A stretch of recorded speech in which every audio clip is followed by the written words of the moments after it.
We have an inflation problem. In 2023, 1 kg of rice cost around 555 naira, and a year later you need around 1,600 naira for the same quantity of rice. Beans experienced a 219% jump in 1 year, going from about 630 naira for a kilogram in 2023 to over 2,000 naira in 2024. These are just to mention but a few of the essential commodities that have experienced the same price jumps. But why? Why is everything so expensive? Between September 2023 and February 2024, the prices of each of these food items is set to increase on a weekly basis. Nigeria's inflation is presently at a 28-year high, and a bunch of factors have contributed to this. We spent the last few weeks looking into this inflation problem and how it has affected all of us. Everything from insecurity to infrastructure, the global economy, the tanking value of the naira, and of course, government expenditure. Unfortunately, things may get a little worse before they get better. Welcome to this new Finance Friday episode, and without further ado, here's why everything is so expensive in Nigeria right now, and it might even apply for your country depending on where you are watching this video. Alright, so what is inflation? The simplest definition of inflation is the general and continuous increase in prices of goods and services coupled with a decline in the purchasing value of money over a period of time. Essentially, 1,000 naira cannot buy or pay for as many things as it could a year ago. So this is a cinema camera that we just bought last year, the Sony FX3. This camera cost around 4 million when I bought it. Now this camera is well over 6 million naira. So basically, I cannot afford to buy this camera with the same amount I bought it for. Inflation. But that is also a unique example because of dollars and the exchange rate. So whether or not you understood inflation before this video, you have definitely experienced and are still experiencing its effects. On the flip side, there's still a lot more to inflation than just an increase in prices. In fact, there's such a thing as healthy inflation, and most governments have an inflation target, and they even implement policies to help keep inflation at a certain level. All right, let me explain. Inflation is good as a general rule of thumb. A lot of economists agree that a little inflation can be good for economic growth. There seems to be a consensus of about 2% inflation rate per year, which indicates price stability and is best for a healthy economy. The reason for this is not just economical, but based on the psychology of consumers that creates a healthy inflation cycle. When prices continue to rise at a stable rate, chances are that consumers will be incentivized to spend more and make bigger purchases and investments before prices go even higher. These spending decisions allow companies to make more money, to expand, to create more jobs, and give people even more money so that they can spend more money, creating a healthy economic cycle where businesses can grow. There's like economic growth in general. In Nigeria, for every 100,000 naira earned by individuals, around 60,000 naira goes to food. That is 60% of our incomes that goes to food.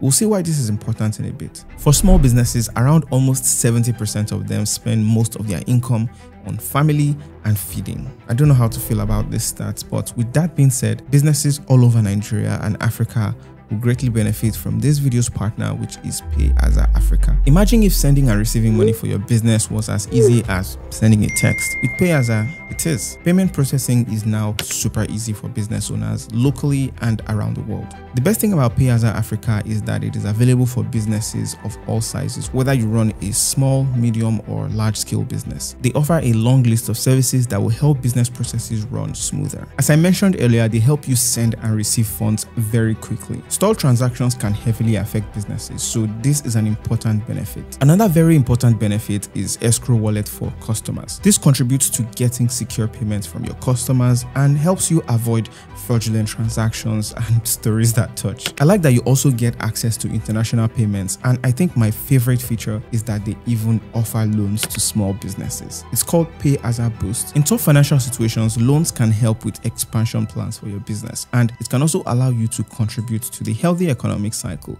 that I just described. I recently attended PayAza Africa's rebranding event, and the very next day, this business, Umami Bags, got a 2 million naira grant. They also helped 10 other businesses design professional websites so that they can increase their online presence and of course increase their sales. If that isn't cool, I don't know what is. If you got a 2 million naira grant right now, how would they help your business? Drop a comment below, let me know. Anyway, make sure to click the first link in the description below to sign up on PayAza or scan this code right here. That being said, let's get back to the story. We're talking about the economic cycle, and for this cycle to remain healthy, economic growth and wages need to match the rising prices. So as prices are going up, people's wages should be going up. Without the purchasing power to match the rising prices, inflation becomes a plague on the economy, with hyperinflation just lurking in the background. This is why governments work to keep inflation at a stable rate. It is an unsung hero when it comes to the economic growth. On the flip side of this conversation is deflation. For the average consumer, lower cost of goods and services is the best thing since sliced bread. However, if prices continue to drop too low, this could be a problem for the economy, triggered by the extreme opposite of that cycle that I described earlier. So imagine this: prices continue to fall. People are more likely to hold off on purchases since prices are likely to fall lower. Companies make less money and are more likely to downsize. This means people have less money to spend and would rather save what they have. And of course, jobs will be lost. Interestingly, it is even more difficult to recover from an extreme deflation than an inflation. For countries that have suffered deflation like the United States and Japan, it usually takes decades or a literal miracle to recover from a deflationary cycle. In summary, inflation is not completely as bad as it is made out to be over time. So how then did we as a country get to this point? Why and how did the inflation rate in Nigeria get so out of control? The National Bureau of Statistics announced in May of 2024 that Nigeria's inflation rate is at 33.95%, the aforementioned 28-year high inflation rate. Apart from the fact that our inflation rate has been on the rise over the years, the pandemic in 2020 was a huge hit on the global economies. Countries like the US, the UK, and many other European countries all witnessed record high inflation rates following the pandemic. So it is no surprise that we also experienced the same spike.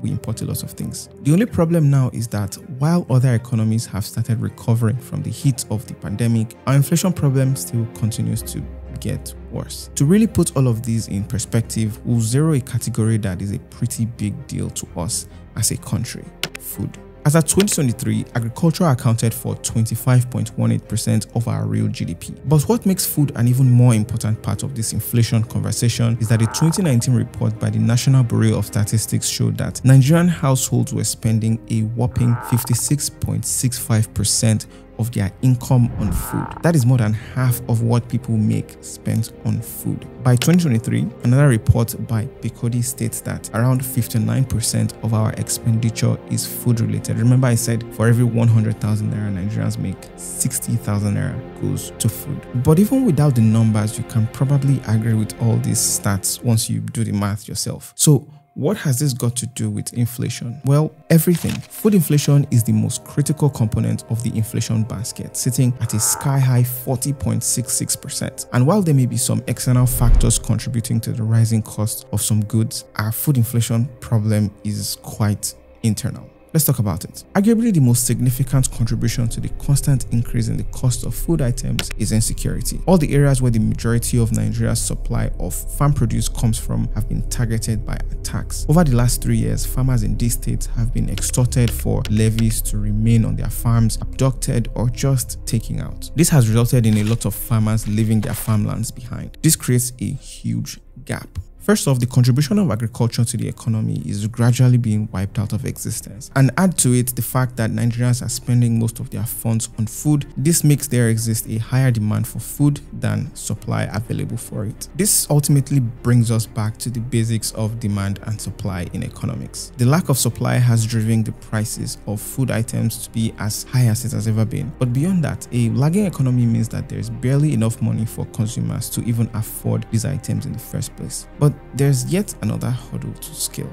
Infrastructure. It's one thing to be able to farm and harvest the food items that are needed in Nigerian households, but it is another thing to even get these items to their destination. The infrastructure required to transport produce interstate is not at its best right now, further widening the gap between supply and demand when it comes to food. Apart from the fact that road networks are either too bad or too unsafe to commute, there's also the fuel problem.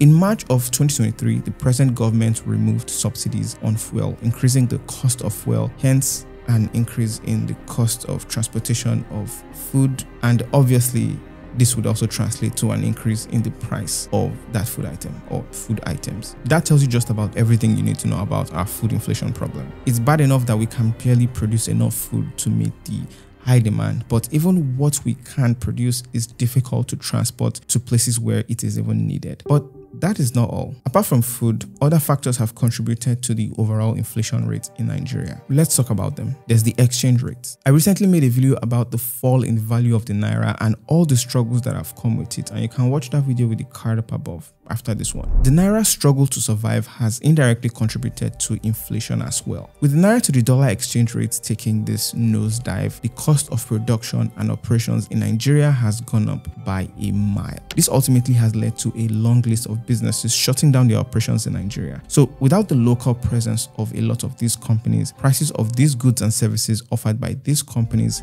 are bound to go up, and since they are no longer able to locally produce, of course, we have to import them, and this means higher prices. Once again, a demand and supply gap is created that drives the prices of these goods to go up higher. There's also government expenditure. Unfortunately, certain actions made with good intentions by the government have not turned out great for the economy. In times of economic downturns, governments may increase spending to help boost the economic activities. However, when these actions are taken without an improvement in productivity and tax revenue, inflation just takes over.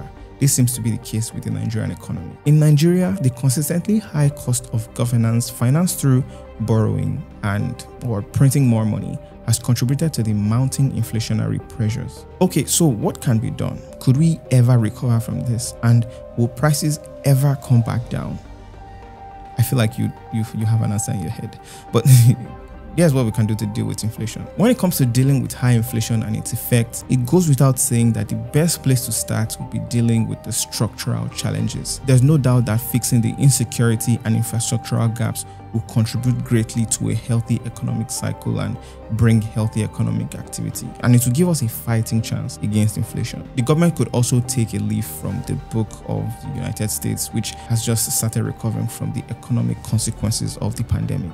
In 2022, the United States Federal Reserve increased the interest rates from just around 0% before the pandemic to between 5.25 and 5.5% around the time of making this video. This move allowed their inflation rates from over 7.5% in 2022 to go down to 3.3% around March of 2024. Increasing the interest rate is basically making it more expensive to borrow, which in turn makes big spending less attractive for consumers and businesses. This limits economic activity by limiting money supply and executing tight monetary policies across board. And while this is a method that works, it comes with caveats of its own, especially when other economic factors are not considered in the mix. When Zimbabwe hit hyperinflation numbers in 2007, all of the strict monetary policies were not even enough to bring prices back under control. Instead, things became even worse. As a result of several years of unattended economic downturn, the country's inflation rate hit an equivalent of 98% per day in inflation rate. It was not until they completely abandoned their currency and began transacting with foreign currency that they found their way out of hyperinflation. Okay, so what do we think? At 33.95%, the Nigerian economy is inching ever close to the 50% benchmark for hyperinflation. As we hope that things never get to that point, it is worth noting that stringent measures may be taken in the coming months to battle this problem. With that in mind, be sure to save what you can, invest wisely, maintain a healthy budget, and improve your skills and knowledge to improve your income. Check out this video to see how I'm saving and investing, and also what I did to cross one of my biggest financial milestones. Be sure to subscribe and like this video if you found it useful, and let me know your thoughts on the inflation problem in Nigeria right there in the comments section below. Let's chat right there. And with that being said, I'll see you in the next video.